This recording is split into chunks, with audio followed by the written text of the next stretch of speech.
Watch out, John Cena! Is that gonna be the intro? No. Yes, it has to be. Hi guys, welcome back to Pandora's Pod, where all of our thoughts are coming at you, no matter what. I'm Mary Catherine. I'm Callum. And this is a kind of a weird episode. It kind of feels kind of weird. Does it feel weird to you? We haven't filmed in 2 weeks, and my notes aren't organized. She doesn't have notes. I didn't finish watching the second movie. We are following the original, I guess, format we promised in the last video, which is going to be this week we're talking about the Amazing Spider-Man, also known as the Andrew Garfield Spider-Man movies. There's only 2. The better ones. And then next week we are going to be talking about the Percy Jackson TV series. Callum's going to take the lead on this because I have no notes. Not even, my notebook isn't here. And it's Callum's preferred Spider-Man series. You guys know, if you watched the last episode, which if you didn't, please go watch it, about the Tobey Maguire Spider-Man movies, that they're my favorite. Whether it's because of nostalgia or it's because they're the best. They are the best.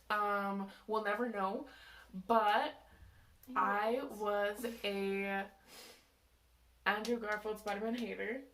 I was like, fuck this fool, like, give Tobey his, like, 4th movie. I was on that bandwagon, and then when No Way Home came out, I was like, oh, this is, like, so cool seeing all 3 of them together, and then I watched Andrew's Spider-Man's after No Way Home came out. So Aunt May and Uncle Ben are a lot different than the Aunt May and Uncle Ben in Tobey's movies, because we don't see much conflict or arguing between Aunt May and Uncle Ben in Tobey's movies, but we see a lot more of it with Andrew's Aunt May and Uncle Ben. And I feel like that adds to, like, reality of it, I guess. There's a lot more, like, genuine reactions of, like, bottled up anger when it comes to Uncle Ben, and his response to how Peter's parents left him. I personally feel like Peter's parents leaving him with Uncle Ben and Aunt May ended up being something that led to I'm nervous about this. I'm not organized. It led to a lot more of the more realistic arguing between May and Ben. I do have a few things that I do want to talk about. They're pretty popular talking points. With Aunt May and Uncle Ben, I feel like Uncle Ben's death wasn't as impactful as either in No Way Home, Aunt May's death, or Tobey's Uncle Ben's death.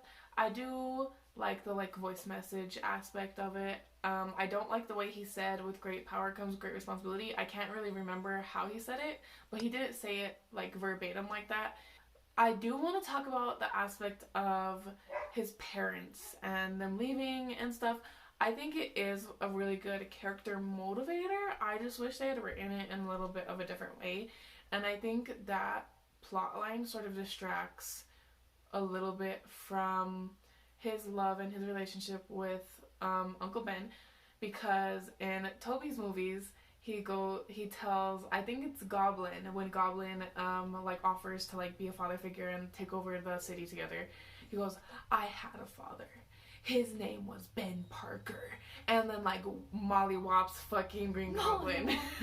So and in Andrew's Spider-Man, he sort of I do like that he argues with them and is like, you're not my dad, you're my uncle. That is really realistic and adds a lot of character depth and adds on to the guilt that he feels when Uncle Ben is killed.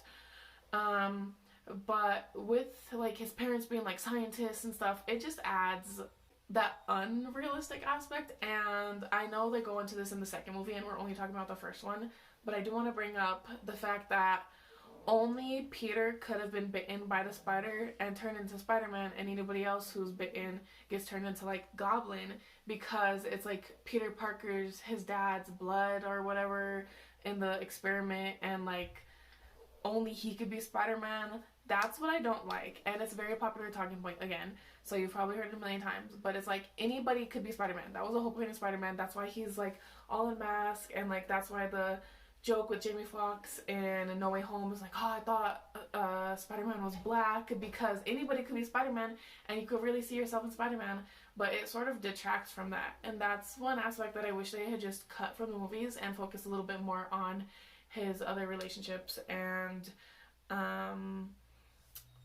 I don't know, just other stuff. Swerving topics, kind of. Sorry. I'm bad at adding on to things. But I want to talk about the acting differences. I'm not bashing Tobey's acting. Not in a million years. I will giggle at it, but I won't bash him. But I will say I preferred Andrew's acting during the Uncle Ben death scene a lot more than Tobey's. I feel like I got memed a lot less too. It felt a lot more real to me. While I do prefer the death scene in Tobey's movies over Andrew's, I think it felt more realistic in Andrew's movies than Tobey's because of the acting. And if I can add on to your point, the acting is a little bit more spectacular in a way, especially the chemistry. Especially the chemistry between him and Emma Stone, because they were dating at the time. I think was it in the first or second movie? They were dating and then they broke up. You would think it would be the second movie with how they were looking at each other, bro. But yeah, like their chemistry was really good, and even his chemistry with the guy who plays Harry, I don't know his name in real life, but and like his chemistry with Aunt May and stuff, it's all really amazing. Even him and Flash had some really good scenes together. Him and Jamie Foxx had some really good scenes together. So that is one thing I will give to the Amazing Spider-Man series. The acting is very amazing. Whatever, y'all can have that one. I really like that Peter's intelligence is shown a lot more in the movies, in the Andrew movies, but I feel like it's used as a point of guilt for Peter. Because in the movies, as most of you hopefully know, he finds his dad's briefcase, does some more research, and he finds Dr. Connors and meets him, goes to his house, and he solves the final thing that he needed. And then he goes to the lab, and he basically gives everything that Dr. Connors needs. He's guilty about giving him what he needed, because that then leads to Dr. Connors' downfall, and I forget his actual name, but Captain Stacy's death, and the promise that Peter made to Gwen's dad about leaving her out of it. I like that it's shown in his gadgets, his talks with Dr. Connors, and I think it's shown a lot more about his strategic methods with fighting. And he relies a lot more on his spidey sense, I think, while also relying on his intelligence, in a way, if that makes sense. On the topic of spidey senses, the noises are different. I just like to point that out. So going back to the villains, I do like Dr. Connors as a villain because he's a little bit more, he is like complex in a way. The only reason he tests out the serum on himself isn't to well, obviously he wants a new arm. That's the whole point of his research. But he tests it on himself because if not, then Oscorp is threatening to test it on veterans, on homeless veterans and stuff like that, which is real life. Ever heard of MK Ultra? No, look it up. Okay. Anyways, and so he's not a bad guy. He does bad stuff, similar to Doc Ock in Tobey's movies. So I really do like his character, and again, he is a pretty good actor. Back to the topic of the spidey senses, it's just a quick thing. I like the difference between the spidey sense sounds. Tobey's is a lot sharper and scarier. Andrew's is the better balance of ominous and quick. And then Tom's is a lot softer, but it maintains that ominous feeling of something's wrong.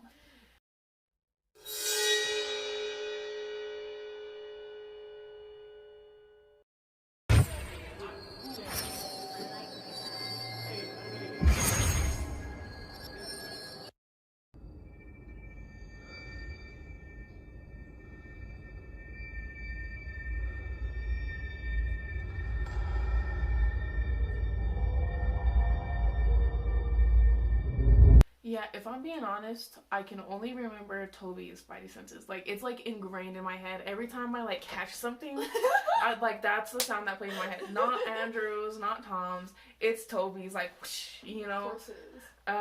But I do like. I think my favorite. Oh, can we talk about the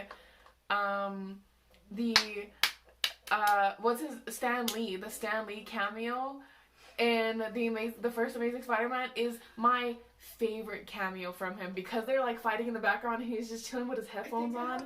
That's my favorite one. I think that's where Peter says, "Oh, somebody's been a bad lizard," and then they just go slamming into the library and Stanley's over here.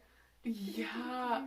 On that topic, his lines, he's very sassy. Like, per sassy who? Like, he's like, oh, small knives, my weakness. He's pretty good. I'll give him that. I'll give y'all that. He's pretty funny. So I mentioned this in the last video, but if you want to go ahead. So the last video, Mary said, I was talking about Spider-Verse Gwen and Andrew's Gwen, which, yes, I love Spider-Verse Gwen, but we're not talking about her. I have partial beef with her after the last movie. We'll get into that in our Spider-Verse video, yeah. But I like Gwen a lot more than MJ, and as I stated in the last the last video, I have learned to appreciate MJ, and I have understood her character more, but I still prefer Gwen, because she helps Peter a lot more, and I feel like there's a lot more autonomy. What? Autonomy. Somebody skipped vocab. Shut up. What does that mean? Like, power, like a sense of self type thing. Yes, that. Exactly. She literally risks her life multiple times. The first time being, I think the first time being when she goes and gets the antidote from Oscorp to stop Dr. Connors. She's also, she's very smart. She's she's top of her class. She has the she has the internship with Oscorp, and she like leads like the students around type thing. So she's extremely intelligent. She's still in high school. She gets into that like really good college in the second one, and is going to, or was going to go to England to go to a special like program school. She has a personality. Yes. She's a little bit more well-rounded. She's like sticks up for herself a little bit more, and it's not too girl bossy like a lot of Marvel tries to do today, like with like Captain Marvel. Oh, I'm a girl boss, I freaking help support the US Army, and it's like, no. The thing that I have down here is Captain Stacy found out Spider-Man is Peter, and he let him go because he knew that Peter would protect Gwen, and he knew that in doing so he was going to end up sacrificing himself for Peter so that Peter could save Gwen and everyone else. Yeah, they kind of did that same thing. Ooh, I have another point to talk about that after this. It's about the community in Spider-Man. I forget. Literally right there. Ooh, period. But the thing that they did, that's something similar that happens in the first Tobey Maguire Spider-Man movie, is he's going to save a baby or like a lady up in the burning building, and when it's really just Green Goblin, but they don't know that. And then the cop like is supposed to be like, oh, you're under arrest, and then he's like, no, I need to go save this child, and the cop lets him go, and then he's like, I won't be back, and it's like that's kind of a parallel. Not to keep bringing up Toby, but it's my favorite, and so I'm gonna compare the things I like to the things I like, motherfucker. Anyways, to the next point, we're talking about the community aspect. This is something I also brought up in the Toby video, but it's really amazing. And is this the one where like they set up the cranes? They set up the cranes, and he saves a little boy. Oh, and gives him his mask. He's so good with kids. He's so good with kids. In the first movie, as Mary just mentioned, he saves a little boy from the car that's hanging down, and it starts burning, and he's like, hey, you need to get your ass up here. And he gives him the mask, and he's like, he's risking his identity for a little boy because he knows how scared that he is. And he's showing them that he's like just a human too. Like, Peter's supposed to be like a 16, 17-year-old boy. He's also just a boy. And then in the second movie, Peter saves a little boy from just a bunch of fucking assholes, like bullies. And like And he compliments fixes his the turbine, project. and he walks the little boy home. Yeah, that's also why. Okay, it goes Toby, Andrew, Tom, and it's because of that, like the community aspect, the loving for like his community. Like that's really amazing. These movies really are really good. Like everybody hated on them. I hated on them, but when you like analyze them. When you analyze them, they are really good. The music. I don't really know how to expand on this, but when I listen to music, like, without seeing the movie, I feel like if I know the context of the scene, I can feel every single bit happening. Like, the music when Peter, like, swings through the city, I don't remember if it's the first or second movie, but it's one of the first few times that he's seen doing it. The web slinging is also really good. It's a so lot cool. better than, because of the like advance and like special effects and stuff. The web slinging is really amazing in this movie. I will give them that. I think it's some of the best. I don't even think Tom does any web slinging. This is just I'm not gonna expand on this. Fred the Three-Legged Mouse. I don't know if you remember. Raindrops keep falling on my head. They keep falling.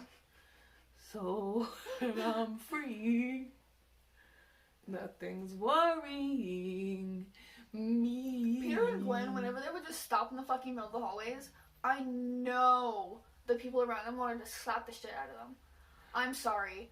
As someone who still has to deal with that in high school, it pisses me off. I'm gonna talk about this for a second. If you stop in the hallways, get to the fucking side. Bro, that's not just the hallways, that's the grocery store, that's driving on the road. It's like y'all are some dumb motherfuckers. It's an everyday thing, no matter who the fuck you are. Peter, listening to people talk about, like, Spider-Man, I think it's so funny, because he listened to a bunch of nerds talk about his webs and, like, his swinging and everything, and then he used the things that he heard to improve said webs and said technology. So I think that just says how he's not afraid of criticism and help. He just can't let his identity be known. I do like, this is kind of off topic from what you just said, but I do like that they spent more time in high school than Toby's, because Toby's, he was in high school for like literally the first like 20 minutes of the movie and then graduated. Maybe not even 20 minutes.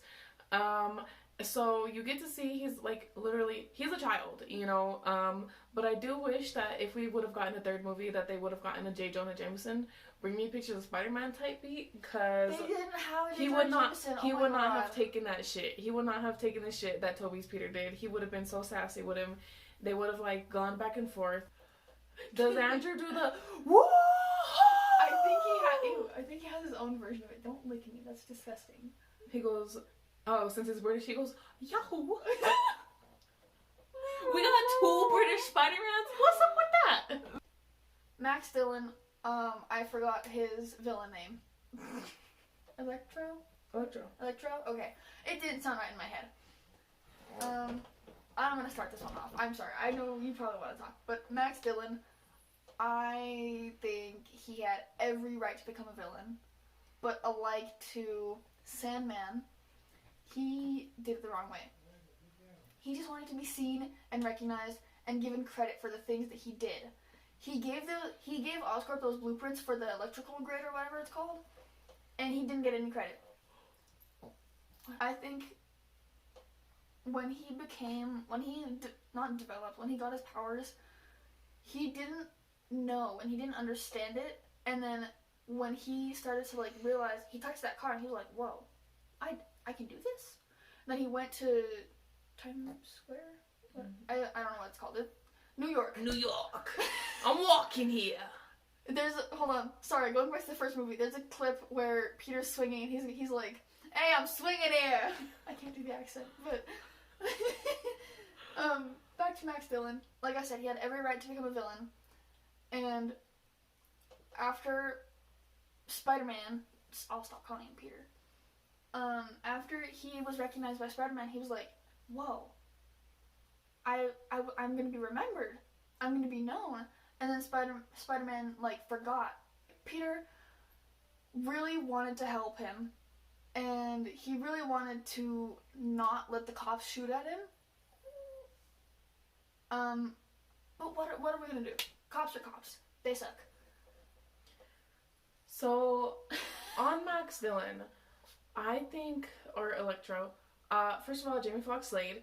Second of all, I think he's an amazing foil to Peter Parker, because you see Peter Parker, he's this like, they don't show it as much as this movie, that he's like a loser who gets like picked on constantly, and like he doesn't get like recognition for things he deserves, and he gets these like these powers where he can like beat anybody up that he wants, and like freaking just take whatever he wants. He could go like rob a bank literally every single day, and what are the cops going to do? Swing after him? No. So I think it's really good to see, like, you have all this power and you have all this stuff, but it's easy to slip down the wrong path. So like with Max, he's like a good person, but because of all the wrongs that life has given him, he becomes a bad guy with these newfound powers, because he finally has that power and he wants to sort of like even out the score type thing. And you get to see the opposite of that with Peter. You know, he gets all these powers and he like tries to help people, and it's good, and it's because Peter had that guidance of Uncle Ben and Captain Stacy and Gwen and stuff, and Max Dillon didn't really have a community or a support system like that. The cops immediately try to shoot at him. I think Electro is a good villain in that way, but I don't like that he got fried at the end and he basically died. I think the way they should have written it, the way I personally would have liked it, is he sees Goblin, kills Gwen, and helps defeat Goblin. And I think he did deserve that redemption. You know, he was a good guy, he just went too far. Do you want to talk about Gwen's death, since I just brought it up? Y'all know the Lego breaking sound effect?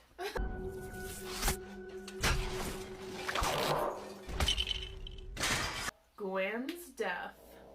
Lego breaking sound effect killer. I did cry, because I think, well, okay, if you read the comics, then you knew it was coming, like the way the movie was going and all this drama that they had, and then Goblin comes, and we all know Goblin is the one who kills either Gwen or MJ, depending on which comic you read.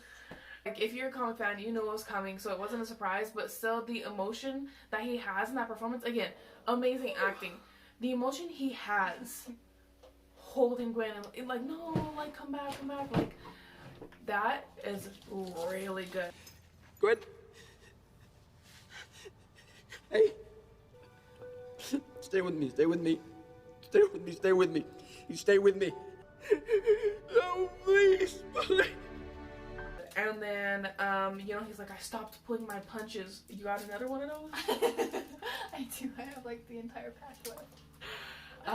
And he's like, I stopped pulling my punches, and that's like the anger stage of grieving. And in the end, I wish, again, they should have just skipped the scenes with his fucking parents and all that stuff and given more depth to the things that mattered. And one of that is showing what happened after Gwen did. I want to see him punching out just like a small time robber, and like punching him until it's like somebody has to like pull him off, and he has to like remind himself that like that this isn't him, like this isn't what Gwen wanted, this isn't what Uncle Ben wanted. Sorry.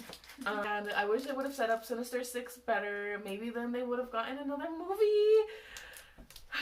I'm still waiting for the day. Sorry, I stopped talking about that. Still waiting for the day that we get a full Sinister Six movie. Or two. I'm fine if they split into two. I need two full movies with the Sinister Six. Because without it in the game, why can't we have it in the movies? The game was great. On the topic of Green Goblin, ew. First of all, they just shoehorn in his and Harry's friendship. They did have really good chemistry, so like I believe it, and I believe that they were like besties and lost touch. I think everybody goes through that, you know. But at the same time, I'm like, you couldn't have mentioned him in the first movie. Like, you knew you were probably going to get a second movie anyway, so you couldn't have like maybe like a picture in a room or like a little Easter egg. Again, some of the writing choices. That we just didn't see. because the internet would have told me about it. The amount of freaking TikToks or YouTube shorts that I have on my fucking feed about Spider-Man and fucking Percy Jackson, fucking Avatar. I can't wait to do a Percy Jackson episode. They be listening. They be listening. Anyways, back to the movies. Back onto Harry. Our ADHD brains are going crazy right now. I want to say something. As much as I like Willem Dafoe, I'm not gonna say either Green Goblin or Harry and Norman were better than Willem Dafoe's, because they weren't. Again, no offense to the actors. In the Andrew's second movie, it was really speedy with introducing Norman and Harry Osborn. And I will say, as much as I don't like it, the ominous, feeling that we were given when Harry and Norman were talking, that gave me chills. I didn't like it. I feel like it gave more of a science-y feeling to what happened with the Green Goblin. You know what I mean? So, for me personally, I haven't seen the movies in a few months, but when he was talking to his dad and they were saying something about a family curse or something it's already in you type shit, I was like, I don't understand what the fuck is going on. Can we just please get to the part where you fucking fly on a glider, and then we didn't get it until the last 10 minutes of the movie? They just tried to do too much, I feel like, and focus a little bit too much on certain aspects. And again, with the whole parents thing, they could have done it in a different way. No mom and no dad. Yeah. No balls. No friends. Sorry, guys. At the end, when this is off topic of Harry, but at the end when they're doing the fight scene with Electro and he's going dun dun dun with the electricity, I was like, okay, that's bomb. That's pretty good. Y'all slayed with that one. I will admit it. I think Electro might be my favorite villain from this series, Andrew series, simply because Goblin wasn't developed enough for me personally, and he was the makeup they gave him. Why did y'all do him like that? He didn't look scary. He looked like he just crawled out of the water. He looks like Gollum or something. Yeah, he looks like he's gonna curl up and walk up to Peter and start tweaking. And he does a good job of acting like a rich spoiled boy. I will say slay that. But as Goblin, slay the one negative thing. As Goblin, he didn't feel threatening until he killed Gwen, and even then, he was defeated in 0.2 seconds after that.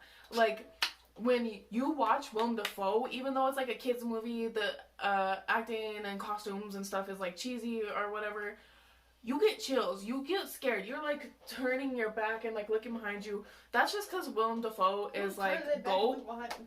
Bro, me. I'm done with you. Our brains, y'all. Please follow along with this. We're gonna go back to Gwen. If y'all can listen to Brain Leak, you can listen to this. Y'all, okay. Part of the inspiration for this podcast was Brain Leak and the Watcher Pod. And if you guys watch them, you know that and Sad Boys, the ADHD, bouncing back and forth and going off topic and stuff. It's us. It's literally us. Y'all know that one plant in Plants vs. Zombies where it's a little beat, but it's not a beat, and it has electric currents, making a fence. It's instead of electricity, it's ADHD going between us. We share one brain cell, and today Callum has it. Next week we'll all have it. No, you. Me, motherfucker, I was the OG Percy Jackson fan. Who's read the books more recently? Who read the books first? Who was born first? Anyways, sorry. Back to Gwen. They, even after they're not in high school anymore and they're going to college and stuff, I feel it still has what? The scene where he writes, what is it, I love you on the bridge. Y'all, if he wanted to, he would. Why are your standards so high? Peter fucking Parker.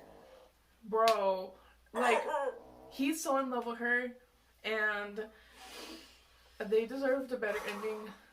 I get why they did it, but I might start crying about this. Neither of them wanted to break up. Neither of them did. Gwen knew it was gonna happen because she knows that Peter saw her dad everywhere that he went because of the guilt that he felt for not keeping his promise. Also, can I just point one thing out about the very last like 2 seconds of the last movie? Peter walks in late and his teacher's like, oh, fucking, you're late. Peter's like, sorry, promise it won't happen again. And his teacher's like, don't make promises you can't keep. But those are the best ones. And then Gwen starts giggling. Let's see. This is just something that I think is really funny. The scene where Dr. Connors is transforming and getting into the fucking taxi, and the taxi driver is like, are you twinking back there, man? That's New York for you. Bruh. The humor in Andrew's movies is unbeatable. Actually, I lied. That's a lie. When Toby's emo dance is right there. Aunt May. Secrets have a cost. They're not for free. Not now, not ever. I don't have a note to expand on that, but I think that is a very important and meaningful quote from Aunt May specifically. Aunt May. I preferred Toby as Aunt May. Of course you did. It goes Toby, Tom, Andrew in terms of Aunt May. In terms of love interest, I think it goes Andrew, Tom, Toby. In terms of best friends, I think it goes Tom. I think he's the only one where he's on top. Tom. Then it goes Toby? Well, Harry was kind of a bitch, but Andrew didn't really have like a friend like that, so yeah, it goes Tom, Toby, and then Andrew. And in terms of suits, Toby, Andrew, Tom. Andrew, Toby, Tom. Actually, when you think of Spider-Man, you immediately think of Toby's suit. No. That's my personal opinion. No. When I think Spider-Man, I immediately think Tobey Maguire. When I think freaking Green Goblin, I immediately think Willem Dafoe. When I think MJ, I think of Kristen Dunst. It may be just nostalgia, and it may be just because he was the first, like, big Marvel movie, like, the first, like, success. I think of that when I think Peter Parker or Spider-Man. I think it's... no, bro, I'll just insert fucking pictures. I think of that. So our first episode back is a little bit disorganized, but it wouldn't be a Pandora's Pod without it. So follow me on my YouTube channel. I uploaded a video about Megan Thee Stallion. Please go watch it. It's like a passionate defense of Megan Thee Stallion. There's a cat in it. Barbs, don't come for me. I don't talk about Nicki Minaj, like, but for like 1 second in that video. Put it in the I'm sorry. So follow my YouTube. I'll insert it somewhere. Follow my Instagram. And if you made it this far, thank you. Callum, I will have their socials somewhere here. If you like this video, like this video. If you didn't like this video, maybe watch one of our other videos and see if you like that. If you want to leave a hate comment because it still drives up our engagement. Like and subscribe for a free Tom Holland. Like and subscribe for a free Andrew Garfield. Like and subscribe for a free Tobey Maguire. Paparazzi not included. Like and subscribe for... Battery not included. Like and subscribe for Spider-Man. Like and subscribe for Gwen Stacy. Like and subscribe for MJ. Like and subscribe for... And I will produce personally and fund Tom Andrew's Spider-Man 3. Like and subscribe for a Sinister Six movie. Both. All three movies. 3 of them. Yeah, and if you don't, then your grandma's gonna die. Anyways, we'll see y'all later. Don't knock it down!